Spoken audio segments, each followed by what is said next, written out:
Hello, my name's Kim Campbell from Third Coast Review, and I'm talking today with Elizabeth Streb, the director of at SLAM, Streb Lab for Action Mechanics. And she's also a extreme action person herself and a choreographer. Did I get that right? Absolutely, absolutely. Okay, great. So tell us, we're excited that you're coming to Chicago. Tell us a little bit about your upcoming show at Harris Theater.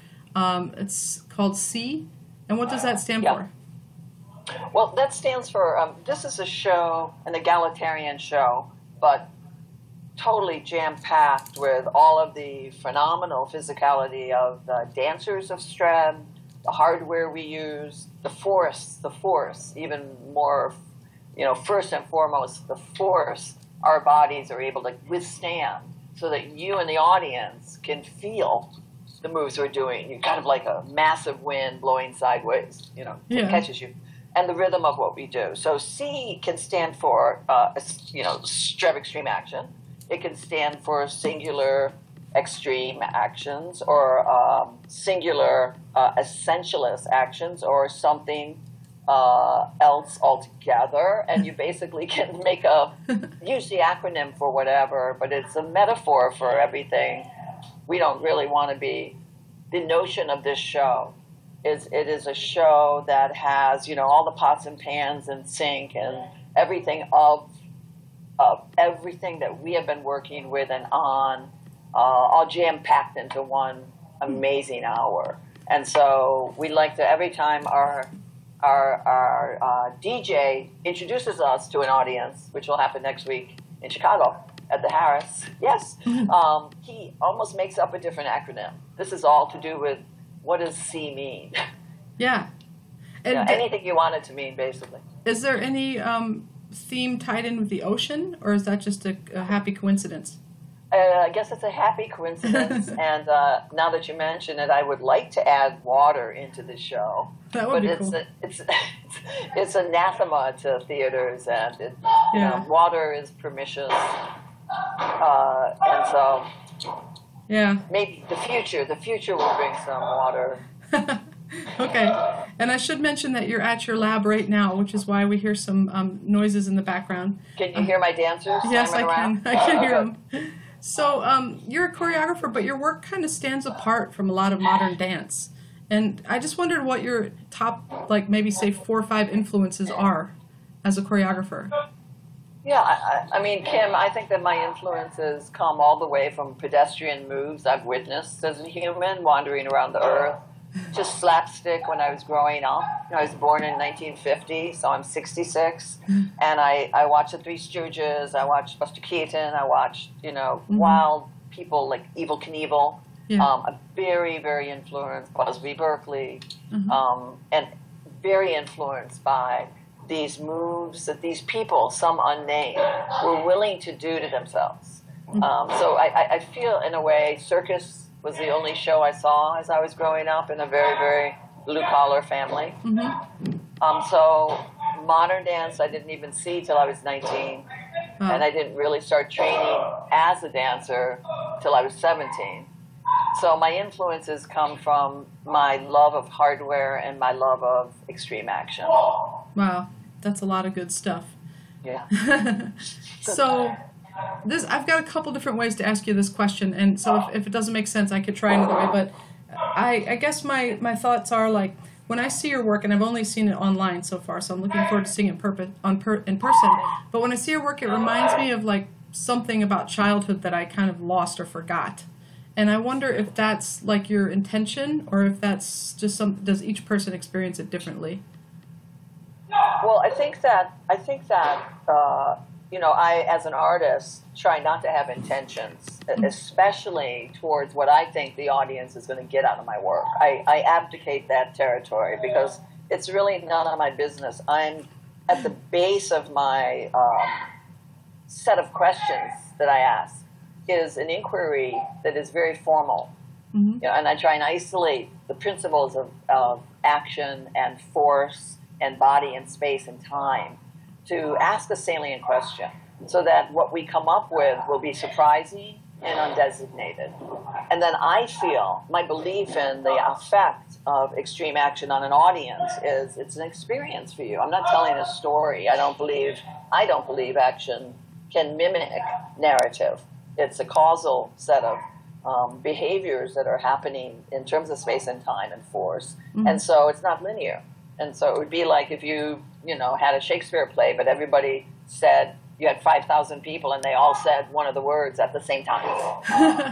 Well, what does that mean? Nothing. But for me to pretend that action can mean something in the opposite way is just as foolish, I think. It doesn't. So I want you to feel that, oh my gosh, I remember doing that as a child.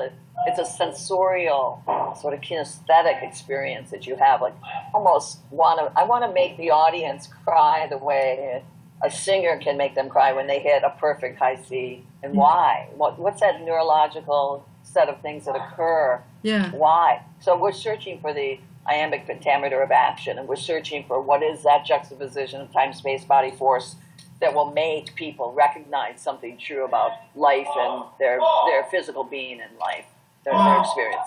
That's a big task to undergo. It must be a challenge. So, who's the audience, though? I mean, who is the audience that you want to find at this event? Is it kids, adults, everybody? Everybody, yeah. It's a whole wide world. Because the other day, we have an open studio here at SLAM, which stands for Streb Lab for Action Mechanics. Mm-hmm. And they just come in. They're out of school, and we have a major kids action program here. Mm-hmm. But it was a holiday, so they came in yesterday. And I want to know that I can keep a 2-year-old's attention and a 90-year-old's attention. I want to know that if you're highbrow or you're from the elite, that I can keep your attention, knowing nothing about Streb. But also, if you've just been digging a ditch all day long, I want to keep your attention at the same time. And I think action actually has the capacity to do that. So I have a big dream in terms of who my audience might be. That's great. That's great to hear.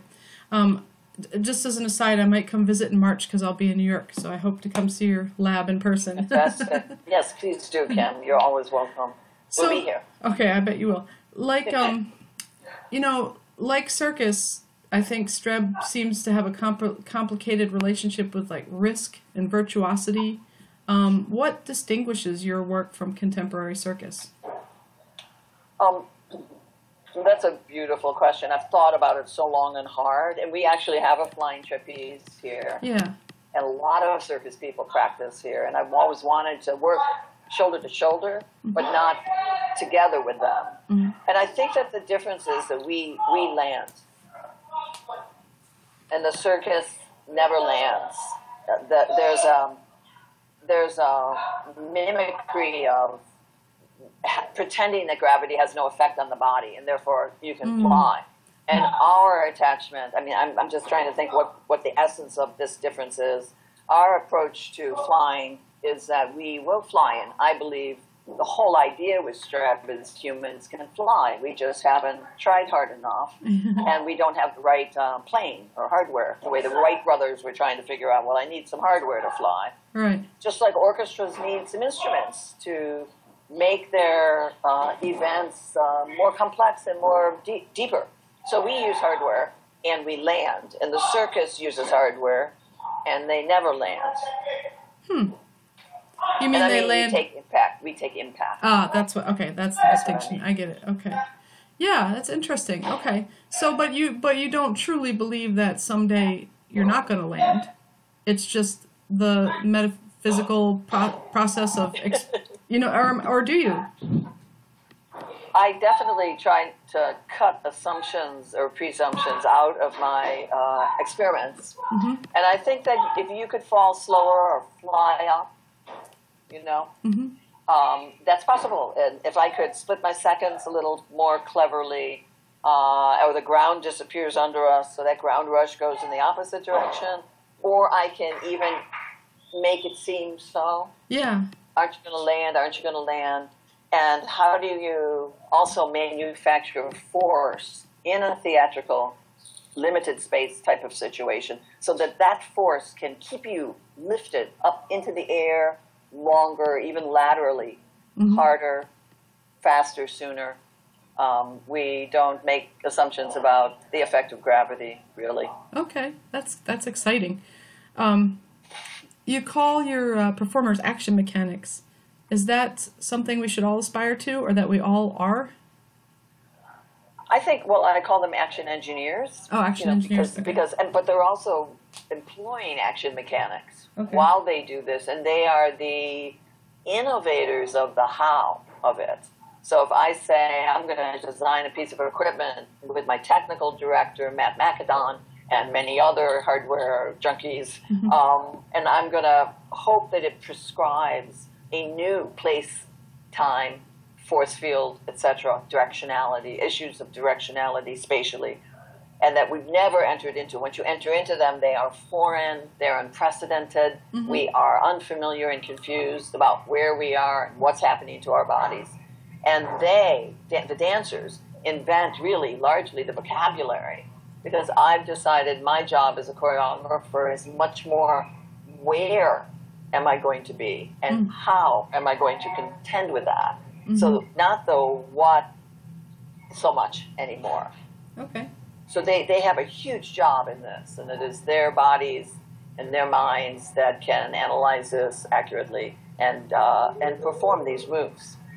And do you think that that has any place in everyday life for people? I mean, is part of your wish that people will kind of reclaim that aspect of their, like that embodiment with themselves?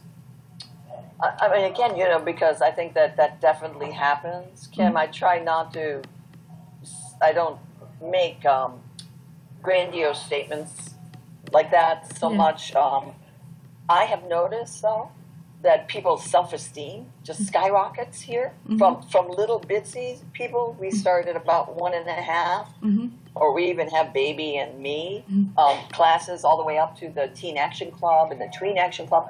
I feel that if you do a move that you've never done before, you walk out of here. You don't have to be one of the dancers or one of the performers. Yeah.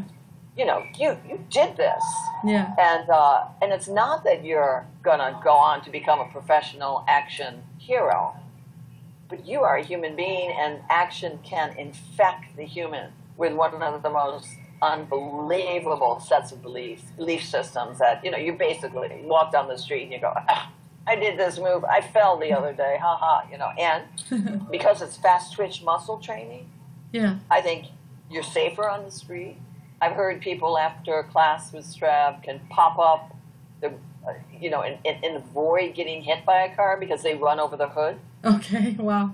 Like parkour kind of. Up, there's parkour, but there's also always enough time to avoid a disaster physically when you least expect it. And I think we don't profess that, but I think that it's certainly part of our puzzle. Wow, that's amazing. Well, I'm looking at your mission statement here. I want to read part of it, or it's on your website.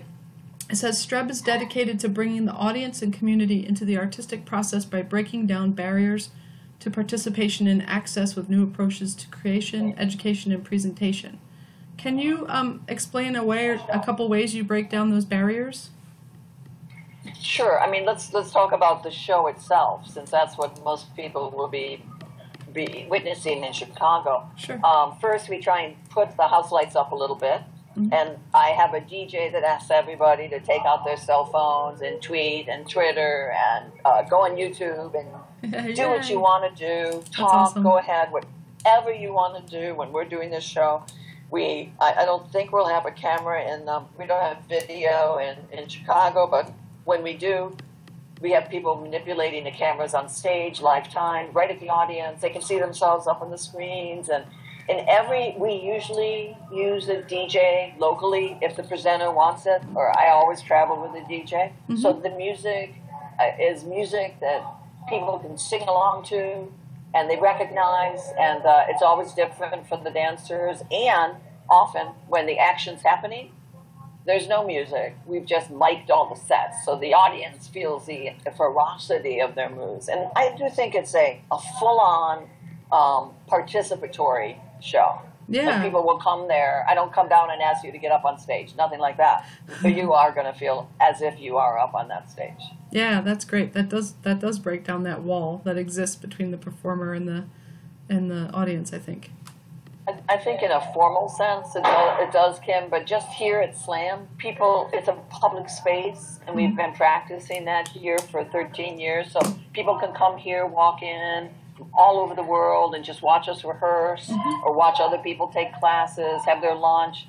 And because it's funded, the space, by the city of New York and also by the National Endowment, it's owned by the people. Yeah. And they, and I'm trying to decode the mythology of privacy in the practice of invention of art, whether it's dance or music, and the notion that you need quiet and please don't interrupt me and I shouldn't have strangers around me. All of that ruins what the beauty of making something presents itself as. So we're reintroducing that, I think, back into our arena, but also our practice.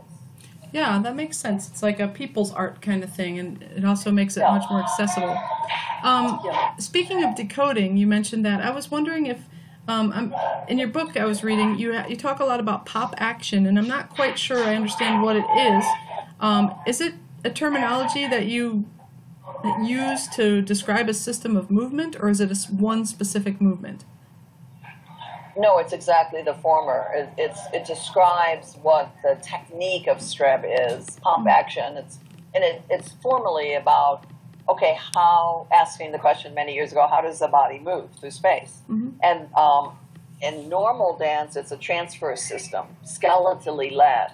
In Streb, it's not step, step, leap, and it's not surprising because I know. You're stepping on your right, you're going to step on your left, and then you're going to go back on your right, and then you're going to...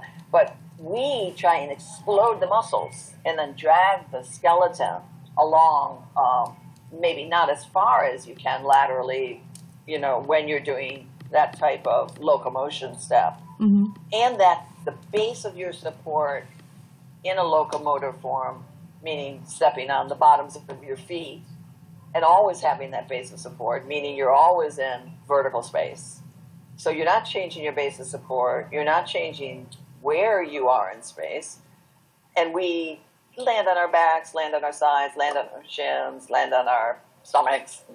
And we hope by doing that to really change how a body not just operates in space, but travels through it or not, and really expands the capacity to be unidirectional in our occupation of space. Okay. I think I get a better picture of it. I'm sure I will after the show. Speaking of the shows, do you happen to know the dates? I know that we're performing next Friday evening. I think it's on the early side, around 6. And also Saturday at 2:30. Okay, great. And that's at Harris Theater. Yes, at Harris Theater. I just have one last question for you, and that is, do you have any other projects in the works that you want to share with us? Yes, we do. We are always inventing new moves, and this is a show that is modular, and so we're bringing our one-hour show to you in Chicago.